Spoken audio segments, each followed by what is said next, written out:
శివాయ గురువే నమః శ్రీమాత్రే నమః. అందరికీ నమస్కారం. భాను ఆరోగ్య మంత్రాస్ ఎపిసోడ్ 23కి మీ అందరికీ స్వాగతం. సో ముందుగా అందరికీ ఏకాదశి శుభాకాంక్షలు. సో ఏకాదశి విశేషం మీకు అందరికీ తెలిసిందే. అదేంటంటే ఉపవాసం ఉండటం, ఫాస్టింగ్.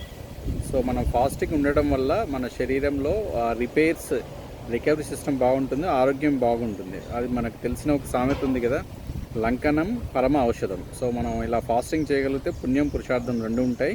తర్వాత నెక్స్ట్ మనం సాధ్యమైనంత వరకు ప్రకృతిలో ఉండడం, ప్రకృతితో కలిసి ప్రకృతిలో జీవనం చేయడం వల్ల మన ఆరోగ్యం చాలా శారీరక మానసిక ఆరోగ్యం బాగుంటుంది. సో మనం అలా ప్రకృతిలో ఉండే ప్రయత్నం చేద్దాం.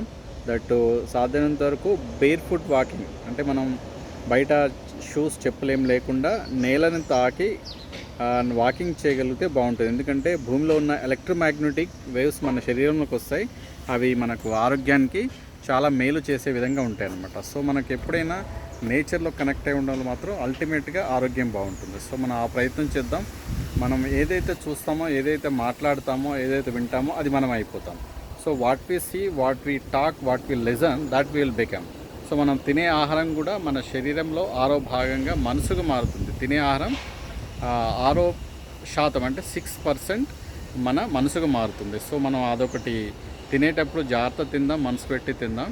సో ఏం తింటున్నాం ఏంటనేది చాలా ఇంపార్టెంట్. దట్టు మనం ఏం చేయాలంటే పప్పు ధాన్యాలు ఎక్కువగా తీసుకుంటే మన ఆరోగ్యానికి మంచిది. పప్పు ధాన్యాల్లో చాలా మన ప్రోటీన్స్ కానీ, పొటాషియం కానీ, కాల్షియం అన్ని విధాలుగా చాలా మంచిది దొరుకుతుంది. ఎప్పుడు మనం సహజ సిద్ధమైన భారతీయ సంప్రదాయమైన ఆహార పదార్థాలు తీసుకోవడం, ప్రకృతిలో ఉండటం సో మన ప్రథమ కర్తవ్యం. అలా ఉండగలిగితే మనం ఏ డాక్టర్స్ దగ్గరికి, ఏ హాస్పిటల్ వెళ్ళవలసిన అవసరం ఉండదు. సో మనం సాధ్యమైనంత వరకు ప్రకృతితో కనెక్ట్ అయి ఉందాం, శారీరక శ్రమ చేద్దాం, వాకింగ్ చేద్దాం. సో దానివల్ల మన ఆరోగ్యానికి చాలా బాగుపరుచుకునే వాళ్ళం అవుతాం. So let us see and at most take care of our health, because health is wealth. ఆరోగ్యమే మహాభాగ్యం.